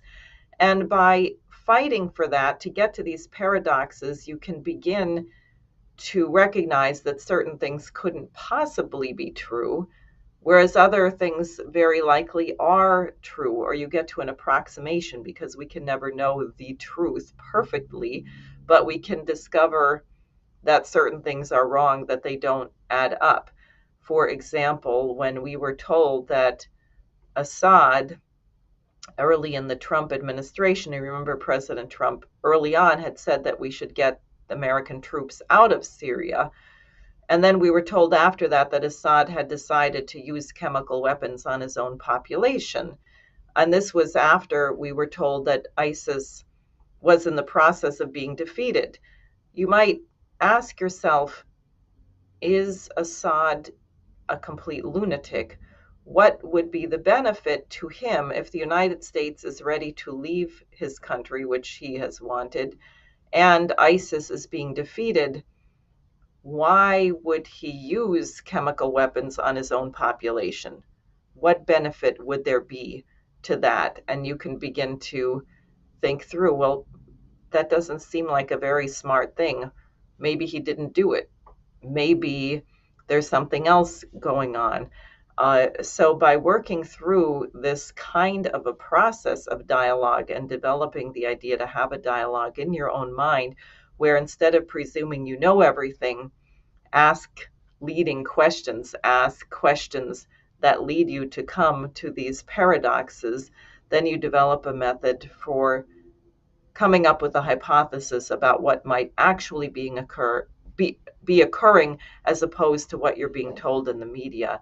And I think in a certain sense, this is the primary question, and your sources for so-called information are less important, although very important, I would say. But the first thing is, how do you know whether something is true or not? Yeah, I think we also want to just reference our ongoing campaign for our petition, the petition for the Schiller Institute, that is, for the creation of a new security and development architecture. I think we can bring that up just so people have a visual on that. But in any case, we're collecting signatures for that, convoke an international conference to establish a new security and development architecture for all nations. The conference that we'll be having on June 18th, 19th is not, we're organizing for such a conference as indicated in this petition, to be done by nations as a whole. But of course, we are doing everything ourselves to incentivize that. So that's kind of important. Now, there was something, Harley, I wanted to make sure I came back to and referred you to. You may remember that there was a point where there was a reporter a couple of weeks ago by the name of Michael Tracy, an American, who wrote a story called the United Kingdom is trying to drag the U.S. into World War III. He recently posted on Twitter an item in which he began saying Nazis are actually fine now, according to the Southern Poverty Law Center and the Anti-Defamation League. Separately from him, another individual, referring now to the Buffalo mass shooter in specific, pointed out that the apparent perpetrator of a Twitch-streamed mass shooting in Buffalo, New York, that left 10 dead, Patron Gendron, published a 180-page manifesto online prior to committing the atrocity, and then says somebody has uploaded it. Now, and they give you the link. They say the first thing you'll notice if you click that link is the symbol at the top, the Sonnenrad, or black sun, appropriated by Nazis, inconveniently for the supporters of the current thing, meaning the Ukraine issue. It has also been appropriated by some of the Ukrainian troops that the United States is currently supplying with arms. Now, you went through an extensive discussion at the beginning concerning Dulles, and of course that references the State Department as well as other intelligence agencies of the United States. What's your view? And again, these people are not asserting that the Buffalo shooter is with Azov. That's not being said. But what's your view of this sort of cultural milieu being referred to in the case of both the Buffalo shooter, the Christchurch shooter, and also elements from Charlottesville, I believe, in what happened there that were associated in a part of the Azov battalion? Well, it's clear that the talking points that are coming out are fraudulent. They're hypocritical. Just think of it this way, the irony that you have the US government, you have Biden and others protesting that weapons are too easily available to get to unstable people. At the same moment, they're sending $40 billion worth of weapons to a significant portion of which get into the hands of Nazis in Ukraine. Think about that for a second. Weapons are too easily available, and we're just handing them out. As even the Washington Post admitted, we don't know who's actually getting these weapons, where they're ending up.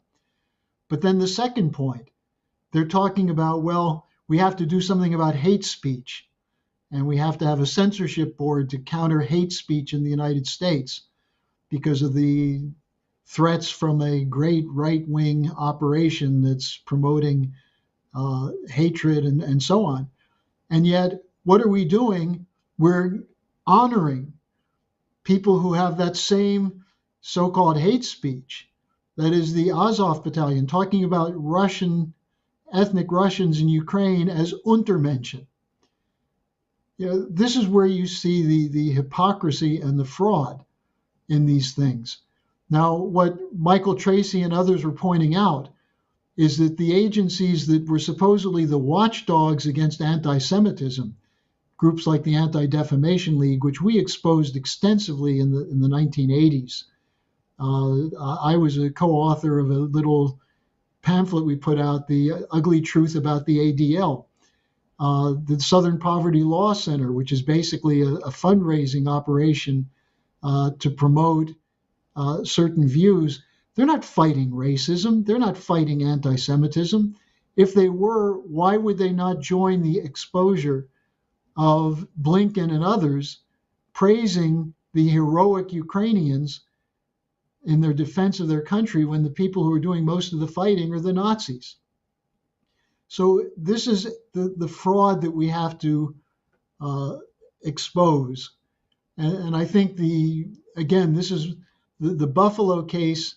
The whole story's not out. We saw something similar in the El Paso shooting. Some of these people are not right-wing extremists because right and left doesn't really work. Some of them are environmentalists, are greenies, who have a lot more in common with the Unabomber than they do with communists. So we're dealing with, or Nazis even. So we're dealing with the breakdown of civilization. And, I think letting groups like the Anti-Defamation League determine what is acceptable or not, just as turning it over to a disinformation governance board, is not acceptable. And this is where the Congress has to have its feet held to the fire. Are they going to allow these self-appointed guardians of free speech promote censorship when it disagrees with them? Because that's what the censorship is about. It's not about exposing lies.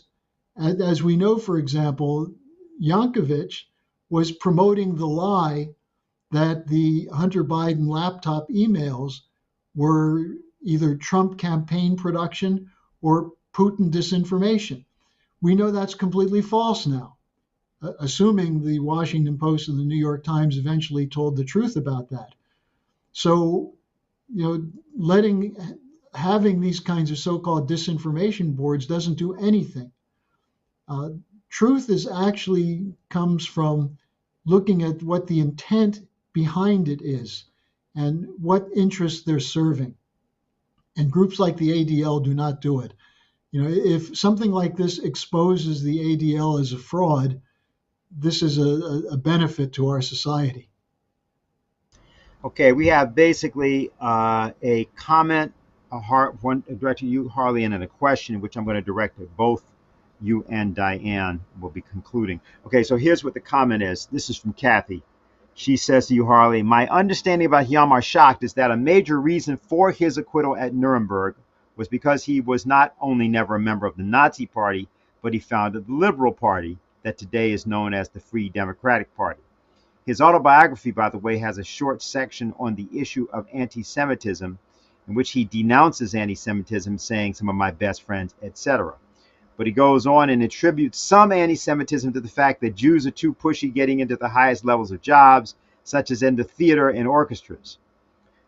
In short, he was the worst kind of racist, in this case anti-Semite, but he would have thought the same about any minority in European society. That's the comment. I just like to add before you answer that it should be noted that he quit the Reichsbank in order to work to become the organizer as a member of the Liberal Party for the election of Adolf Hitler, and played an essential role in the financing of Hitler's campaign before Hitler came to power. Just wanted to reference that. So Harley, if you want to comment. Well, simply the point, what is liberalism in this term? It's neoliberalism. It's the idea of letting the market determine everything, having no interference from government. But what does that do? That means that the most powerful private interests control everything. You look in Germany today, you have the Free Democratic Party in the coalition. And the Free Democrats are the liberals. This is the continuation of Schacht's policy. But the problem is neoliberalism is the basic outlook of almost all the parties now. In Germany, you had the Hartz-IV, the Hartz-IV, and then the Black Zero policy, austerity policies, the free market policies of the deregulation in the United States, of privatization. This is liberalism. This is what Schacht represented. Has nothing to do with Jews or non-Jews or religion of bankers. It has to do with what liberalism was set up to do, which is to give a totally free hand to the most powerful financial interests, which include financial cartels, not your local banker, not the neighborhood banker who's trying to fund the mom and pop businesses and local bonds and so on, but the global bankers who are the ones who are determining the credit, currency, and debt policies of nations. And that's what Schacht was about. So it had nothing to do, the fact that Schacht wasn't in the Nazi party. He was key to the coalition behind the bringing Hitler to power, because it wasn't the Nazi party that brought Hitler to power. He never had a majority vote. It was behind the scenes mobilization of bankers and financial interests that were not simply German, but were American and British, as I was pointing out. And I just want to say one thing on the German situation, because we're beginning to see a reaction against the policy of Olaf Scholz and his coalition government. I had a chance to talk to some music teachers the other day here in the city where I live, Potsdam, where in the state of Brandenburg, they're cutting the numbers of teachers in preschool and early grades because of budget problems. At the same time, they're increasing significantly the amount of money going to defense and going into providing weapons for Ukraine. And the teachers were these were teachers who sort of supported defending Ukraine and couldn't put things together. And at a certain point, I said, look, you need the old slogan we had in the United States, Brahms, not bombs. And they appreciated that because it consolidated in their thinking what was wrong with the idea that somehow you can be for the good guys in Ukraine and not have it affect the future of the children of Germany. So, I bring that up because I think if we really get people to understand what neoliberalism is, they won't fall for these kinds of dichotomies of supporting freedom by cutting education and sending bombs to Nazis. Well, this sort of goes to we did get a couple of other questions, but this goes to what I wanted, the one I'll end with. There's a informational question I'll just reference, which is, how would you describe the Schiller Institute when explaining this organization to people? But I think the question I'm about to ask will get to this as well. That is from Sarah. And here's what the idea is. Helga's opening discussion of Napoleon's strategic miscalculation, comparing it to NATO expansion over 20 years ago, shows us where this is all going.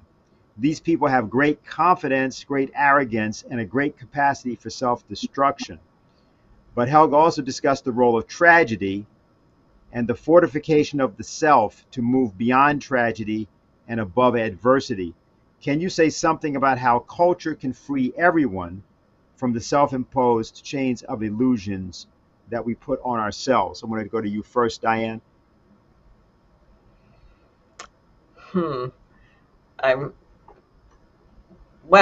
I think this idea of inoculation is really crucial that Helga brought up, that you are not surprised by the crimes that you see committed. That's very important. Also, the question of what is tragedy, because we're all taught it's about this single person who does something wrong. But the thing the person does wrong is they don't challenge the culture in which they are embedded, that the entire culture is wrong. And I think that's really what we're looking at right now, because if someone were to ask, well, how do we solve this? Isn't there some magic pathway where we can just influence this particular person or get to this particular news media or something like that and get ourselves off of what appears to be an extremely dangerous trajectory toward thermonuclear war, food shortages, a complete civilizational collapse? That does seem to be where we're headed. How do we get ourselves off of that path into something better?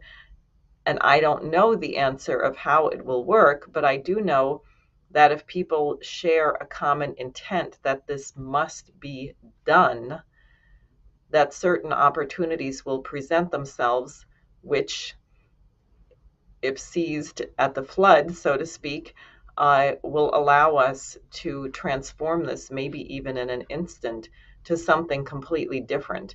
And I think these are the things that we learn from classical drama, from tragedy, because of course the whole point of it is that you don't want to repeat what happens in the tragedy, but that it should cause you to think through how such a tragedy might better have been averted. And those are the things that you hopefully will take with you into your actual life and interactions with other human beings. Okay, thank you, Diane. Harley? Well, I think one of the characteristics Diane referred to, the arrogance that leads to absolute self-delusion, that will be their downfall. They don't have a solution. They have no economic policy that can reverse the collapse. Their proposals will make it worse. But they do have an intent, which is to use the crisis to reduce the world's population. Now, if they do that in ways that lead to war, we could face the extinction of the human race, or at least the annihilation of enough of civilization so that the people who survive will envy those who died in the nuclear war. Now, obviously, you don't want to let it get to that. And the question then is, if people recognize that there is a reality to the fact that we have lunacy in high places, and this is not a slogan or not some exaggeration, but people who can sit there and talk about how we can use hypersonic weapons, and I'm talking now about the Strategic Command of the United States, how we can use pinpoint weapons to take out Russian sites so that we can carry out a preemptive, successful limited nuclear strike. They're playing with the future of mankind. Now, this is where they're going to fail ultimately. The question is, do we all go down in that failure, or can we preempt it? That's why Lynn developed his idea of the four powers, because there are nations strong enough to stand up to these global bankers. The Russians, the Chinese, the Indians are three of those nations. The fourth one is the United States.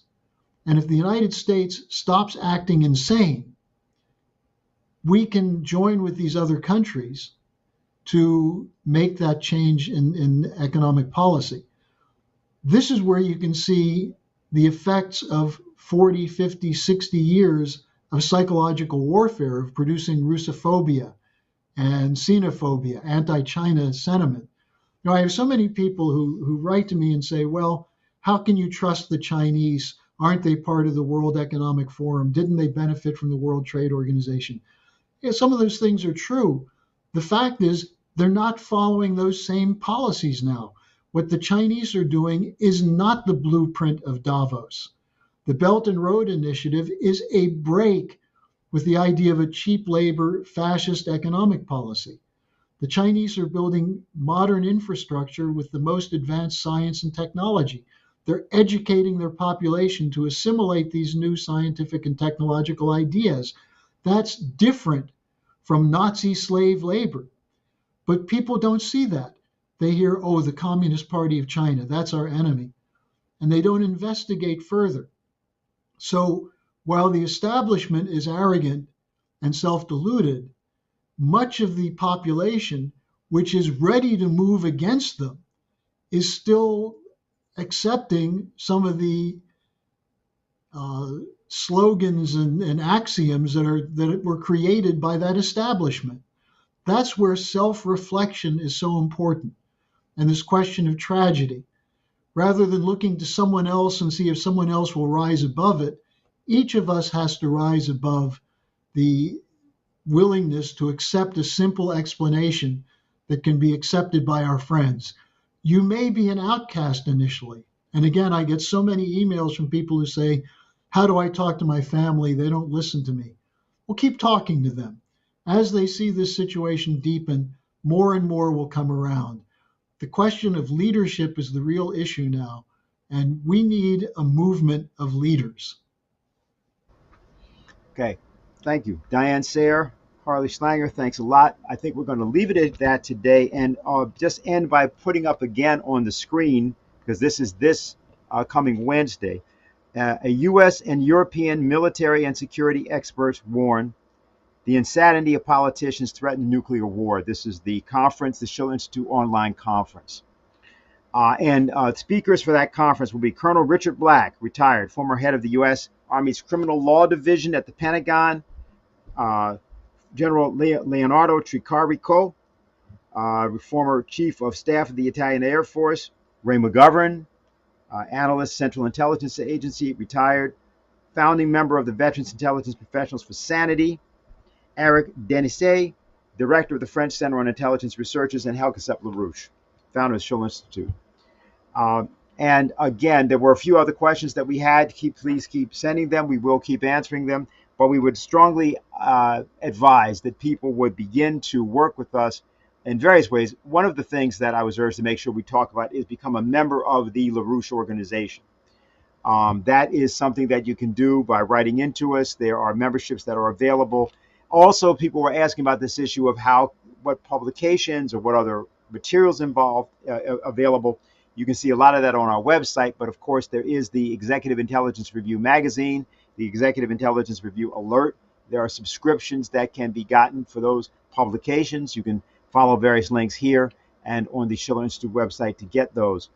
And so the basic watchword is that as Abba Eban, an Israeli politician, once said to Lyndon LaRouche, never underestimate the factor of insanity in politics.